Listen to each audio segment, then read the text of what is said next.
Bendiciones a todos, Dios los bendiga.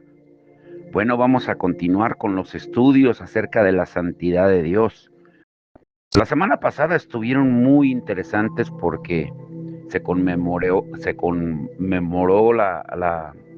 los 507 años de la Reforma y no fue casualidad que tocaran los estudios de la santidad, estudiando la biografía y la vida de Martín Lutero, que fue el que clavó las 95 tesis en Alemania.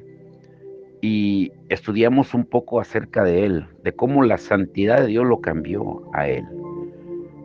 Y estudiamos acerca de los traumas de la santidad, la locura de Lutero, la locura de la santidad.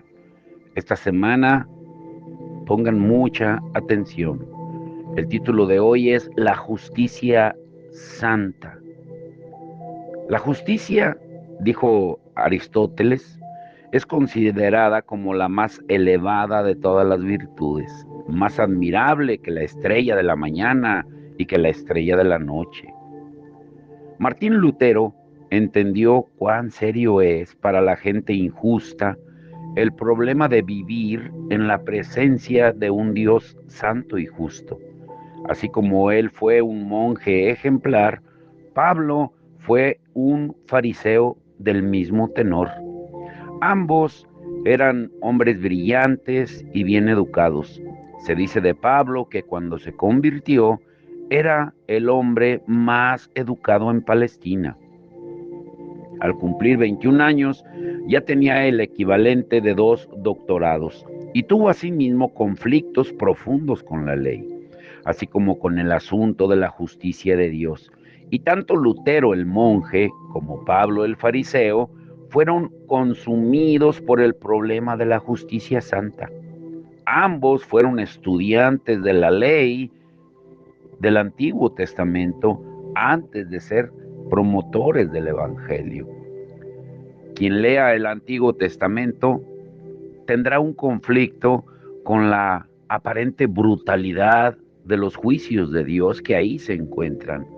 Para mucha gente eso es todo lo que pueden llegar a leer y tropiezan a causa de los violentos pasajes que llamamos las palabras duras.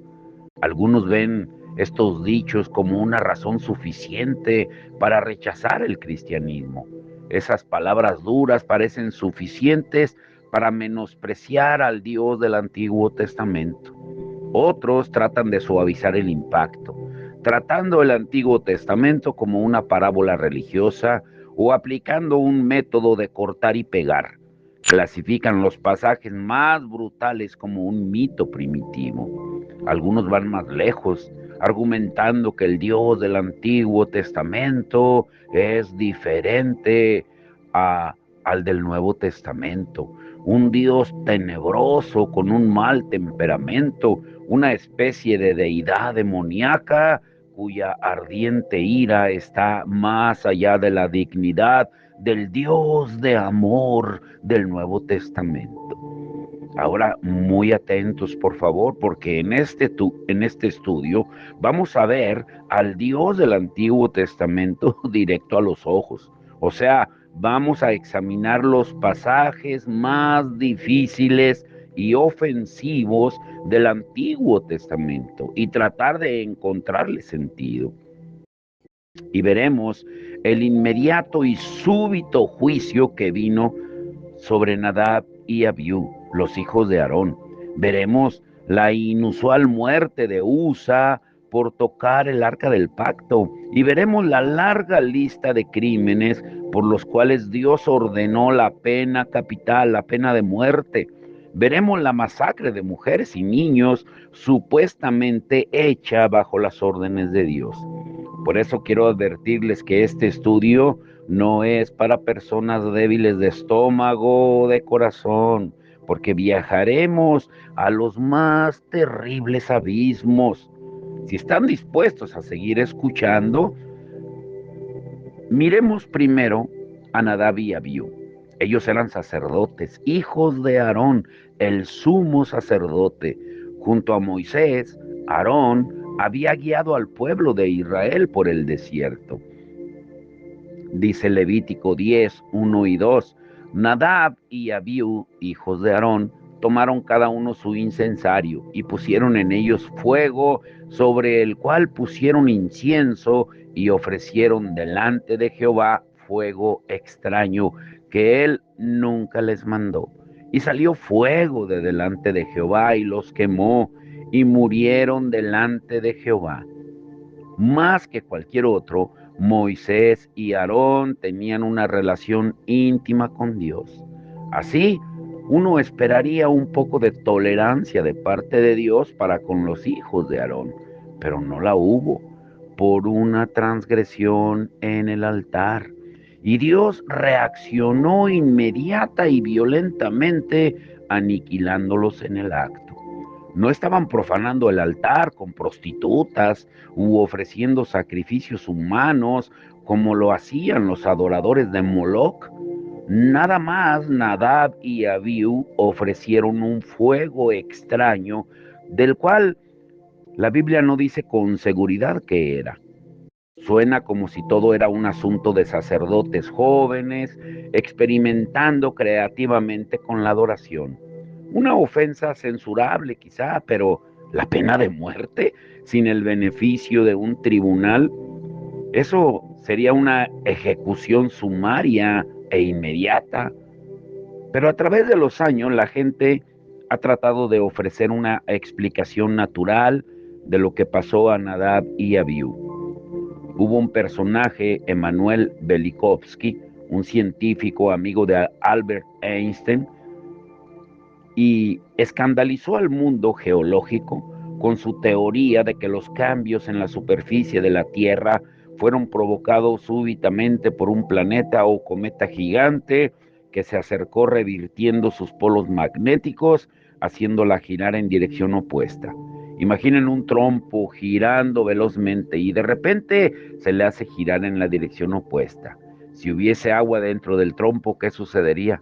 Pues se convertiría en una marejada vista hacia atrás.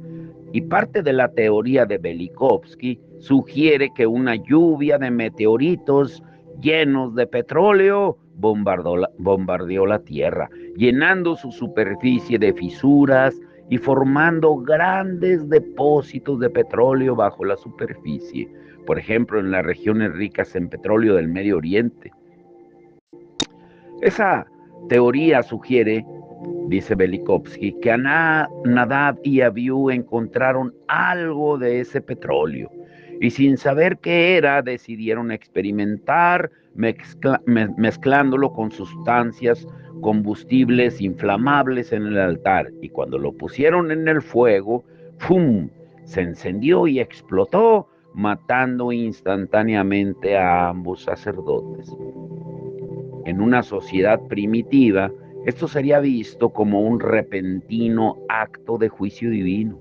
Y según Velikovsky, la muerte de Nadab y Abiú fue accidental, un trágico caso en que dos muchachos perecen a causa de su imprudencia jugando con un fuego desconocido. Contrariamente, la Biblia dice que fue un juicio sobrenatural de Dios. Pudo haber sido producido por medios naturales, pero es claro que no fue un accidente. Tiene que ser atribuido a la ira y el juicio de Dios. Y la pregunta es, ¿cómo vio Aarón su padre este suceso? Cualquiera podríamos suponer que estaba enojado y dolorido. Fue una calamidad para él y el resto de su familia. Él había dedicado su vida entera al servicio de Dios. Sus hijos habrían de seguir sus pasos. Él podía recordar el día de su consagración y el orgullo que sintió al ser separado para el sacerdocio. Era un asunto de casta. ¿Y qué gratitud recibió él del Dios al cual servía? Nada. Simplemente ejecutó sumariamente a sus hijos por lo que parecía ser una infracción menor de las reglas del altar. Aarón corrió a ver a Moisés para contarle lo que pasó. Era como si él estuviera diciendo, Está bien, Dios, voy a ir con Moisés y tú tendrás que explicarnos este asunto. Y Aarón le presentó su caso a Moisés en Levítico 10:3. Entonces dijo Moisés a Aarón: esto es lo que habló Jehová diciendo: en los que a mí se acercan, me santificaré, y en presencia de todo el pueblo seré glorificado. Moisés le dio a Aarón la respuesta del Señor. Le recordó la consagración original de los sacerdotes. Ellos habían sido separados para una tarea sagrada y solemnemente hechos responsables de requerimientos precisos en su ministerio, porque tendrían el privilegio de ministrar delante de un Dios santo. Cada vasija en el tabernáculo estaba hecha a la medida y todo estaba santificado por el mandato de Dios. No había ambigüedad, duda en los mandamientos. Y con respecto al altar del incienso, Aarón y sus hijos fueron instruidos específicamente en la manera de proceder.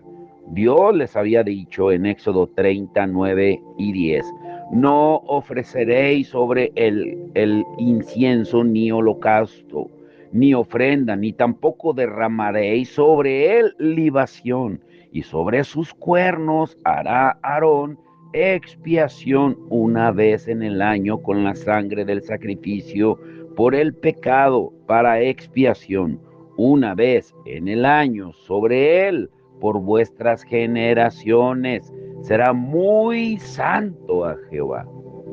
Las instrucciones eran muy claras.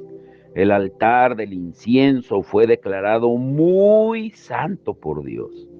Cuando Nadab y Abiú ofrecieron fuego ilícito y no autorizado sobre él, estaban desafiando abiertamente a Dios. Su acto era una rebelión deliberada, una profanación inexcusable del lugar santo. Era un pecado de arrogancia y de traición contra Dios. Estaban profanando el lugar santo. El juicio de Dios fue inmediato. Su explicación a Moisés fue muy clara: en presencia de todo el pueblo seré glorificado. Esa no fue una predicción. Cuando Dios dijo seré, lo dijo como un mandamiento que nadie debía contradecir. El clímax de esta historia se encuentra en Levítico 10:3. Y Aarón cayó. ¿Qué más podía hacer Aarón? El debate había culminado. La evidencia estaba ahí y Dios había emitido su veredicto. A ellos se les había prohibido explícitamente ofrecer ese fuego. Ellos desobedecieron y Dios hizo caer el mazo de su justicia sobre ellos. Así que Aarón cayó. Él lo aceptó y no tuvo ninguna excusa que ofrecer ni protesta que hacer. Como los pecadores en el juicio final, su boca fue enmudecida. Ahora, este es un ejemplo de la justicia penal de Dios, la justicia por la cual Él castiga al culpable. Pero ¿es este castigo cruel e inusual, que no rebasa los límites de la justicia para hacerse injusticia? Nuestro concepto de justicia conlleva la idea de que el castigo debe ajustarse al crimen. Y si el castigo es más severo que el crimen, se comete injusticia. Pero la Biblia aclara que Nadab y Abiú no podían argumentar inocencia por su pecado. Dios había sido claro con ellos. Ellos sabían que no se les permitiría fuego extraño en el altar. Es fácil ver que ellos pecaron, pero ellos jamás se imaginaron que su pecado era tan serio que haría que Dios los ejecutara en el acto. Y este es un ejemplo que nos habla a gritos de la severidad de la mano de Dios, de un castigo que es demasiado cruel e inusual para el crimen. Tal medida de castigo no solo nos confunde, sino que nos asombra. Pero ¿cómo cuadramos este relato con lo que Génesis nos enseña sobre el carácter de la justicia de Dios? Porque Génesis asegura que el juez de toda la tierra hará lo que es recto en Génesis 18:25. El concepto básico de Israel es que los juicios de Dios son siempre justos. Su justicia nunca es desproporcionada, caprichosa, ni tiránica. Es imposible para Dios ser injusto, porque su justicia es santa. Ahora, si tenemos dificultad con la historia de Nadab y de Abiú, pues la historia de Usa es aún más difícil de comprender. Cuando David ascendió al trono de Israel, él trabajó rápidamente para consolidar su reino. Reunió a sus oficiales y decidió traer el arca del pacto que se encontraba cautiva para un lugar central. Los filisteos habían capturado el arca en un día fatal en que la gloria se alejó de Israel, cuando murieron los hijos de Elí, el sacerdote, y cuando el mismo Elí murió. Cuando el arca fue capturada, el más grande tesoro de Israel fue robado y llevado al templo pagano de Dagón. Y al regresar, el arca fue colocada en un lugar seguro, esperando el momento para su restauración pública, a una posición de preeminencia en la nación. Y finalmente llegó la hora y David deseaba ver la gloria de nuevo. Y él dijo en Primera de Crónicas 13, versículo 3 y 4, traigamos el arca de nuestro Dios a nosotros, porque desde el tiempo de Saúl no hemos hecho caso de ella. Y dijo toda la asamblea que se hiciese así, porque la cosa parecía bien a todo el pueblo. Escuchen bien esto, aquí hay mucha enseñanza. El arca fue el punto de reunión nacional, era el trono de Dios, el asiento sagrado del Altísimo. Fue construido y adornado según el estricto diseño de Dios mismo. Tendría que ser guardado en el lugar santísimo. Era un cofre hecho de madera de acacia, cubierto de oro por dentro y por fuera. Tenía una moldura de oro alrededor, 4 anillos de oro a los lados para atravesar las varas de madera de acacia, cubiertas con oro para cargarla. La tapa del cofre era llamada el propiciatorio y también era de oro y tenía 2 querubines hechos del mismo metal labrado, colocados frente a frente con sus alas extendidas. Ese fue el objeto sagrado que David ordenó traer de regreso a Jerusalén. Primera de Crónicas 13, del 7 al 11, dice, y llevaron el arca de Dios de la casa de Abinadab en un carro nuevo, y Usa y Agío guiaban el carro, y David y todo Israel se regocijaban delante de Dios con todas sus fuerzas, con cánticos, arpas, salterios, tamboriles, címbalos y trompetas. Pero cuando llegaron a la era de Kidón, Usa extendió su mano al arca para sostenerla, porque los bueyes tropezaban. Y el furor de Jehová se encendió contra Usa y lo hirió, porque había extendido su mano al arca y murió ahí delante de Dios. Y David tuvo pesar, porque Jehová había quebrantado a Usa, por lo que llamó a aquel lugar Pérez Usa hasta hoy. Muy atentos en esto. Si Dios provocó la cólera de David con este violento arranque de ira, pues cuánto más perplejo puede sentirse alguien que está escuchando que no sabe de teología. David era un hombre conforme al corazón de Dios, un rey, un gran músico, un guerrero victorioso, pero también era un teólogo de primera, un estudioso de Dios. Más que con el caso de Nadab y Abiú, la ejecución de Usa produce protestas de gente cuando lee la Biblia y enseñados que Dios es un Dios de amor y de bondad. La Biblia dice que Dios es lento para la ira y grande en misericordia, pero obviamente no se tomó mucho tiempo para que su ira se encendiera contra Usa. Usa tocó el arca y Dios explotó en furia. Nuevamente se han hecho esfuerzos para suavizar la severidad de este relato, exponiendo la muerte de Usa como algo más natural. Incluso se ha sugerido que Usa respetaba tanto el arca que al tocarla fue abrumado con miedo y tuvo un paro cardíaco al corazón que lo mató al instante. Y esta explicación trata de absolver a Dios de toda responsabilidad. La interpretación de la Biblia es solamente un ejemplo de superstición primitiva de la cual está salpicada el Antiguo Testamento.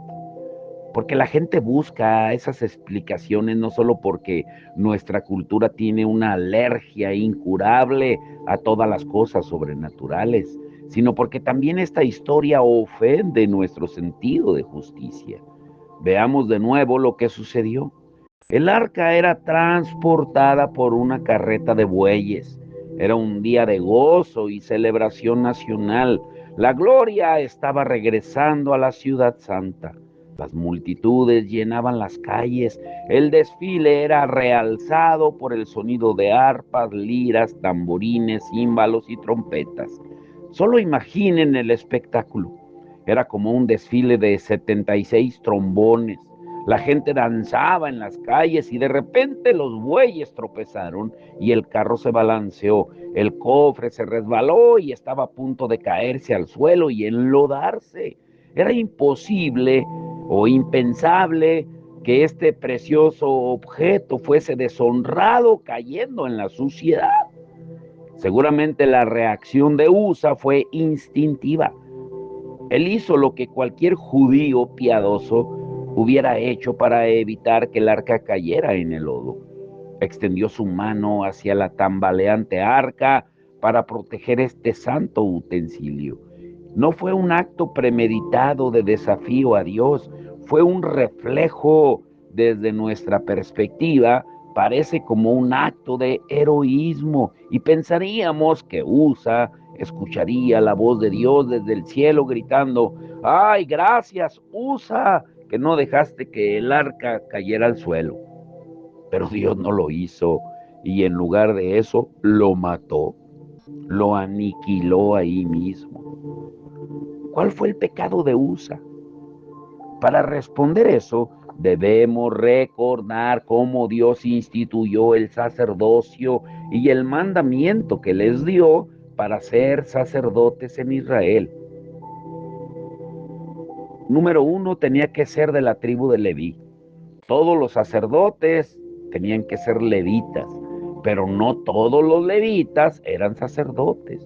Había una rama especial de la familia de los levitas y era el clan de los coatitas. Ellos eran descendientes de Coat y estaban consagrados por Dios para una tarea muy especial. O sea, eran entrenados para ejecutar un trabajo básico que consistía en cuidar de los artículos sagrados del tabernáculo. En Números 4:4 dice: el oficio de los hijos de Coat en el tabernáculo de reunión, en el lugar santísimo, será este. Es importante recordar que el tabernáculo era una carpa y era portátil. Cuando las tribus de Israel se movían, llevaban el tabernáculo para que Dios estuviera con ellos. Cuando el tabernáculo era transportado, era necesario primero cubrir y proteger los utensilios santos. Dice Números 4:15: y cuando acaben Aarón y sus hijos de cubrir el santuario y todos los utensilios del santuario.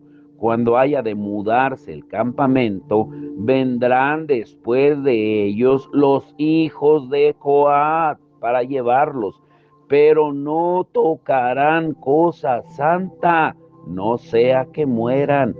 Estas serán las cargas de los hijos de Coat en el tabernáculo de reunión.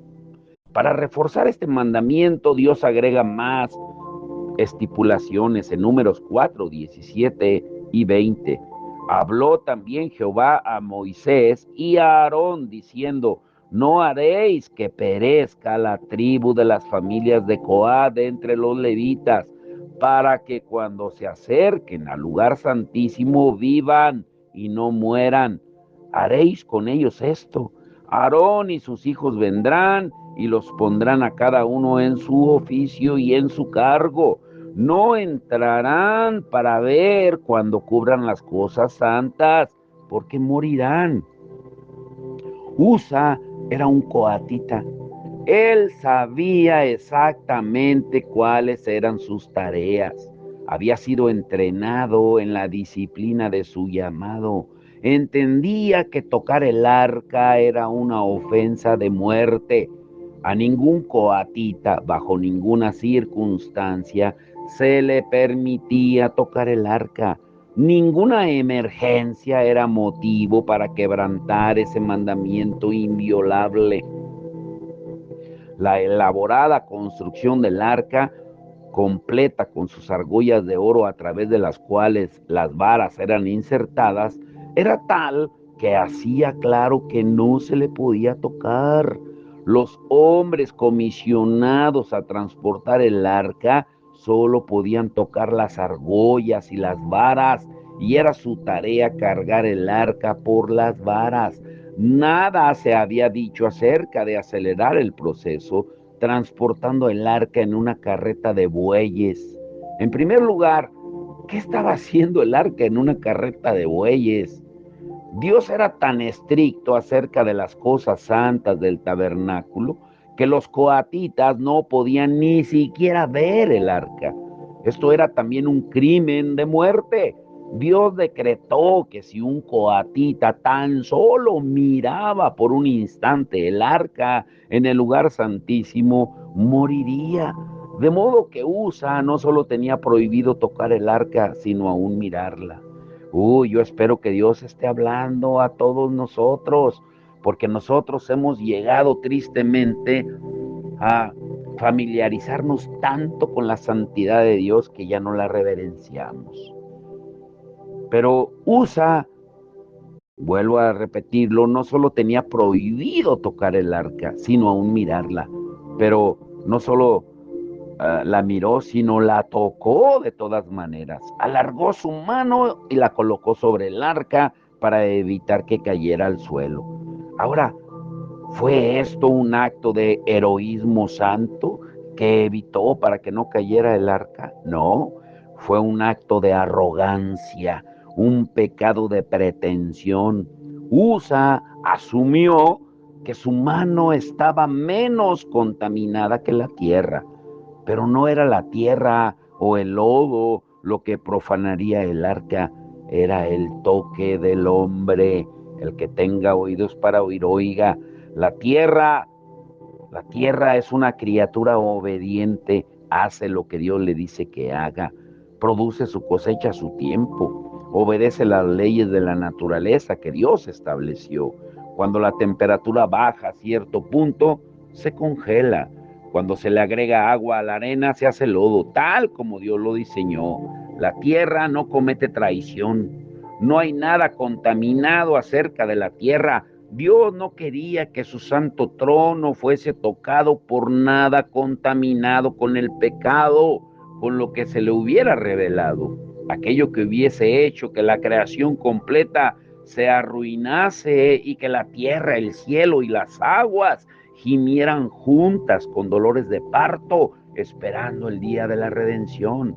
Era el toque del hombre lo que Dios había prohibido. Usa no fue un hombre inocente. A él no se le castigó sin advertencia. Él no fue castigado sin haber violado una ley. Ese acto de justicia divina no fue caprichoso. No hubo nada arbitrario o errático acerca de lo que Dios hizo, aunque fue inusual. Y por esa razón, la ejecución repentina y radical nos sorprende, nos escandaliza y nos ofende. Ahora te quiero dejar con esto. Escúchalo bien. Hay una razón por la cual nos ofendemos y nos enojamos por las historias como las de Usa y la de Nadab y Abiú, porque encontramos cosas difíciles de digerir, porque no entendemos 4 conceptos bíblicos de vital importancia que veremos mañana. Escúchalo bien: santidad, justicia, pecado y gracia. No entendemos lo que significa ser santo. No entendemos qué es la justicia. No entendemos qué es el pecado y no entendemos qué es la gracia. La historia de Usa es un ejemplo de justicia, no de misericordia divina. Pero ni siquiera podemos comenzar a entender la misericordia divina hasta que entendamos algo de la justicia divina. ¿Y qué es? Pues mañana lo veremos. Uy, estos estudios de esta semana estarán hermosos e impactantes, que nos guiarán, nos motivarán a tener más reverencia hacia las cosas santas de Dios. Padre, en el nombre de Jesús te damos todo el honor y la gloria. Ábrenos el entendimiento durante esta semana para tu palabra. Señor, gracias por enseñarnos acerca de la santidad, acerca de tu Espíritu Santo, que es el único que produce la santidad de nosotros, porque Él es el único que puede redarguir de pecado, justicia, de juicio. Señor, te damos la gloria, la honra por lo que estás haciendo en diferentes lugares, por las obras que ya comenzaste en el Reguilete, en Villagrán, Señor, por la obra que ya comenzaste en Zempoala, Señor, por la que ya comenzaste hace meses en Ranchos Unidos, aquí en Callejones y Granados, en Salamanca y en diferentes lugares, en Valle de Santiago, en Rincón de Parangueo, donde tu nombre es glorificado, Señor. Señor, que la santidad nos lleve a anhelar más el servirte con ese temor santo, el tener temor a Dios, porque es el principio de la sabiduría. Que lo entendamos, Señor, durante esta semana y de antemano, Señor, que estemos orando por el servicio unido del domingo, donde las 12 iglesias de la alianza estaremos unidas, Señor, para que Salamanca sea el epicentro de tu gloria, de tu santidad, Señor. Que entendamos las 2 cosas que tú dijiste que nos iban a identificar como discípulos tuyos y harían que el mundo creyera: el amor y la unidad. Te damos todo el honor y la gloria en el nombre de Jesucristo. Amén y amén.